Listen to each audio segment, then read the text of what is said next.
Praise the lord. ఒక చిన్న story చెప్తాను.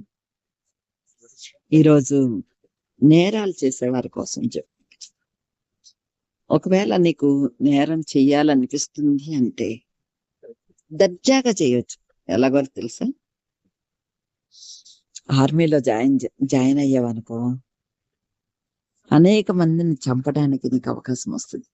దేశద్రోహుల్ని నువ్వు ఉద్యోగం చేసినట్టుంటది, దేశద్రోహుల్ని చంపినట్టుంటది. అవును కదా? లేదు, నేను అలా దేశద్రోహుల్ని చంపలేను అంటావా? పిల్లల్ని కొట్టాలనిపిస్తుందా నీకు? టీచర్ వైపు నీకు నచ్చినట్లు పిల్లల్ని కొట్టొచ్చు. ఎలా అంటే బుద్ధి చెబుతూ, వారికి మంచి చేస్తూ నీ కోరిక తీరిపోతుంది. నువ్వు టీచర్గా బాగా పనికొస్తాననుకుంటే టీచర్ వైపు పిల్లల్ని కొట్టినట్టుంటది, నీ కోపం తగ్గినట్టుంటది, వాళ్ళకి బుద్ధి చెప్పినట్లుంటుంది. లేదబ్బా, నేను అది కూడా చేయలేను అనుకుంటావా? నువ్వు మంచి ఉద్యోగంలో చేరు, పోలీసు ఉద్యోగంలో. నీ లాఠీ ఎత్తినప్పుడల్లా పేదోడు బలైపోతూ ఉంటాడు. అప్పుడు నువ్వు ఒకటి చుక్కలు చూపిస్తున్నానని సంతోషపడచ్చు. అవునంటావా కదంటావా? లేదు, నేను పోలీస్ అవ్వలేను, నాకు చాలా కష్టం అనుకుంటావా? ఉద్యోగం చేస్తూ డాక్టర్ వైపు ఒకటి ప్రాణం తీసినట్టుంటది, నువ్వు నేరం చేయకుండా పోస్ట్ మార్టం చేయొచ్చు. అది నేరం అని ఎవరు అనరు.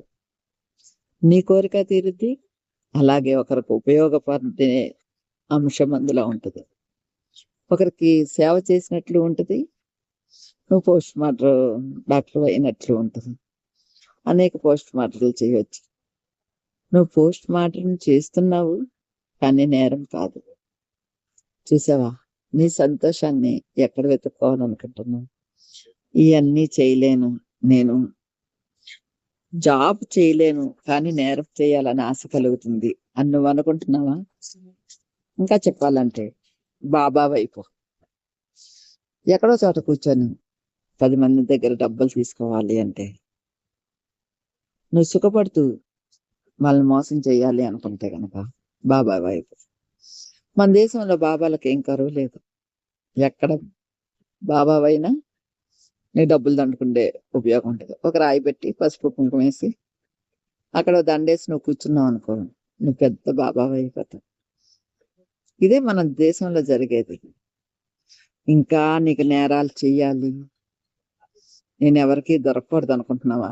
రాజకీయాల్లోకి వెళ్తావు. అక్కడ అది అధిపతుల పీఠం, అధికారులంతా వారి చెప్పు చేతుల్లో ఉంటారు. వారు ఏం చేయాలన్నా చేసేస్తూ ఉంటారు. ఎక్కడ ఆర్డర్ ఇవ్వాలి ఇచ్చేస్తూ ఉంటారు. పేదోడి ప్రాణాలు పోతూ ఉంటాయి, కానీ వాళ్ళకి ఏమీ కాదు. అలానే అందరూ అలా ఉన్నారని కాదు. నువ్వు అనుకుంటే మేలు చేస్తూ కూడా నీకు నేరం చేయాలనిపించినవన్నీ చేసేయగలవు. ఈ వృత్తి ఇంకా లాయర్ వైపు నువ్వు ఎవరిని కత్తితో పడవక్కర్లా, వాడికాడు సచ్చేదట్టు చేసేస్తావు. నువ్వు వాదిస్తూ ఉంటే అవతల వాడు తప్పు చేయకపోయినా చేశానని ఒప్పేసుకొని ఉరికంబానికి వెళ్ళిపోతాడు. ఎందుకో తెలుసా? నీ వాదన అలా ఉంటది. వాడు నిజంగా తప్పు చేయడు, ఏ తప్పు చేయడు, కానీ నీ వాదనతో వాడిని మబ్బ పెట్టేస్తావు. వాడు ఉరికంబానికి వెళ్ళిపోతాడు, నువ్వు సాటిస్ఫాక్షన్ అవుతావు. అలా చేస్తావా? చూడండి, నేరం చేయాలని వచ్చింది అంటే అక్కడ ఆడ మగ తేడా లేదు. ఈ మధ్య ఆడవాళ్ళు భయంకరంగా ఉన్నారు. ఎక్కడ చూసినా ఒకప్పుడు మగవాళ్ళు యాసిడ్ బాటిల్ పట్టుకొని ఆడవాళ్ళని ఇబ్బంది పెట్టి ర్యాగింగ్లు చేసేవారు. ఇప్పుడు ఆడాళ్ళే తక్కువేస్తున్నారు. తరం మారిపోయింది. ఆడవాళ్ళు ఎవరిని ఎక్కడ తొక్కేస్తారో తెలియదు, ఏ కుక్కర్లో పెట్టేస్తారో, ఏ డబ్బాలో పెట్టేస్తారో, ఏ బాత్రూంలో కప్పెట్టేస్తారో, ఎక్కడ లోయల్లో తోసేస్తారో మనకు తెలీదు. కానీ రివర్స్ అయిపోయారు. నువ్వు ఇప్పుడేం చేయగలవు? మన దేశ సంస్కృతి మారిపోయింది.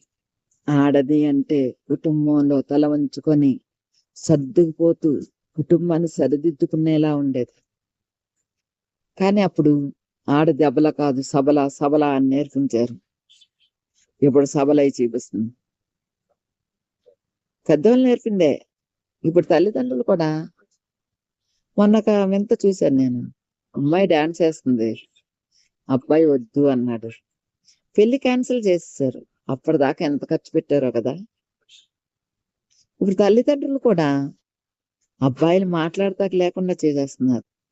ఇదెక్కడ న్యాయం? ఆ తండ్రి కూడా ఒక మగాడే కదా. తండ్రి క్యాన్సిల్ చేశాడు ఆ పెళ్లిని.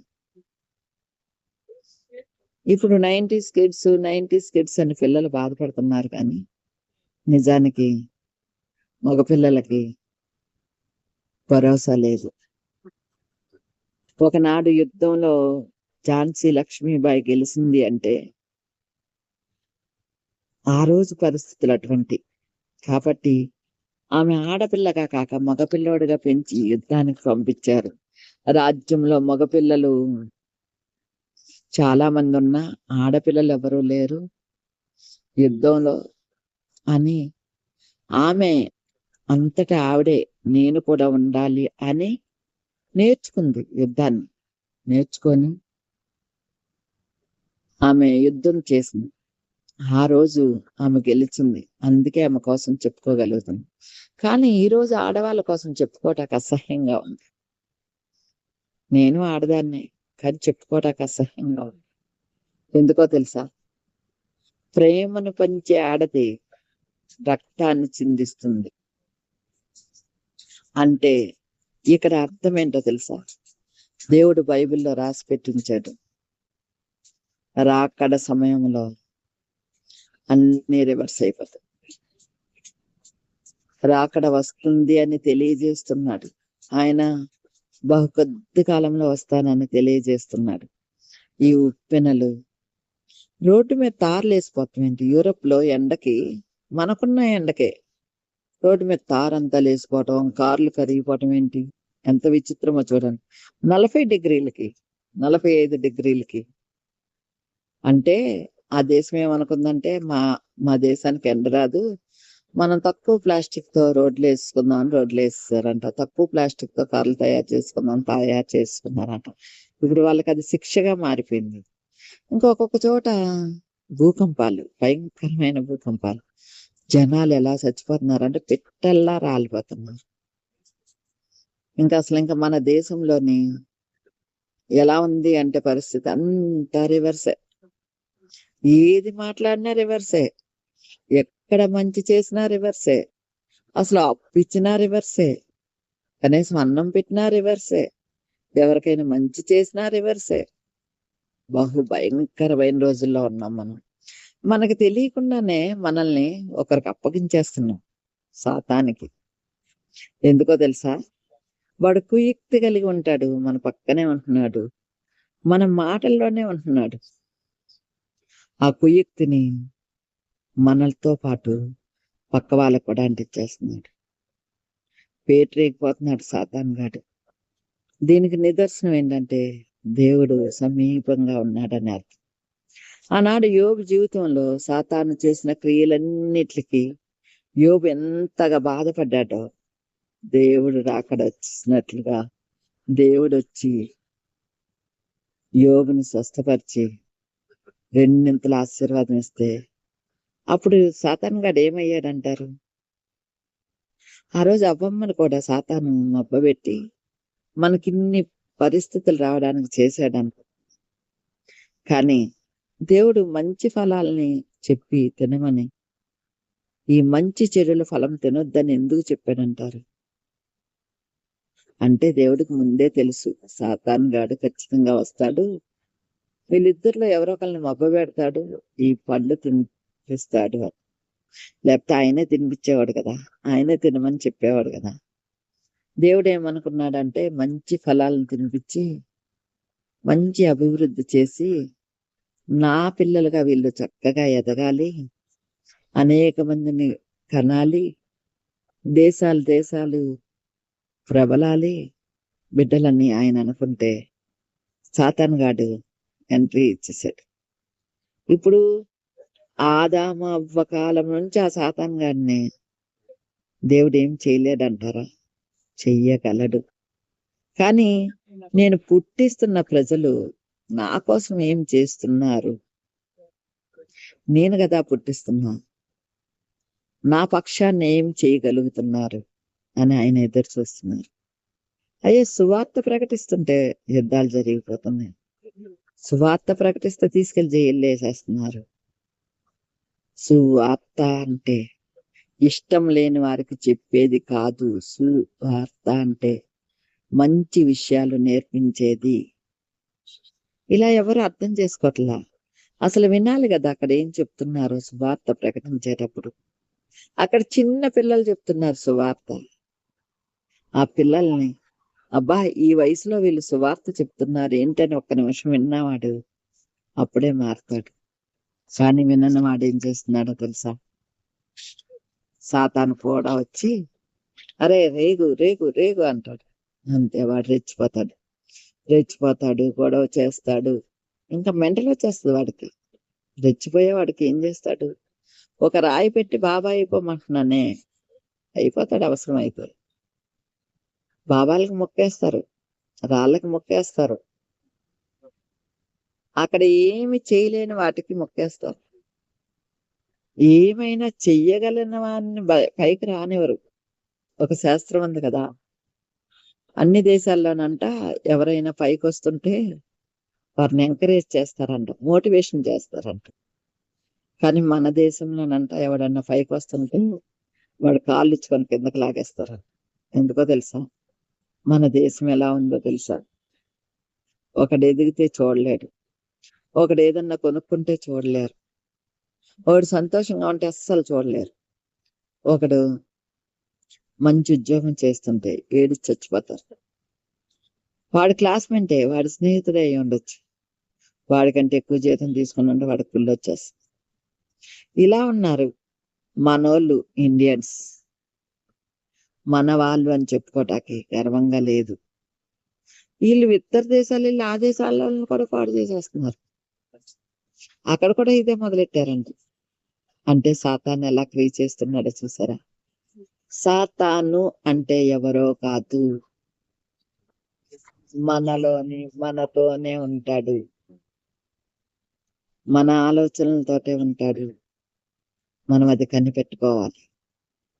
మనం కుయుక్తిగా కాకుండా ప్రశాంతంగా నవ్వుతూ ఆలోచిస్తే వాడేం చేయలేడు.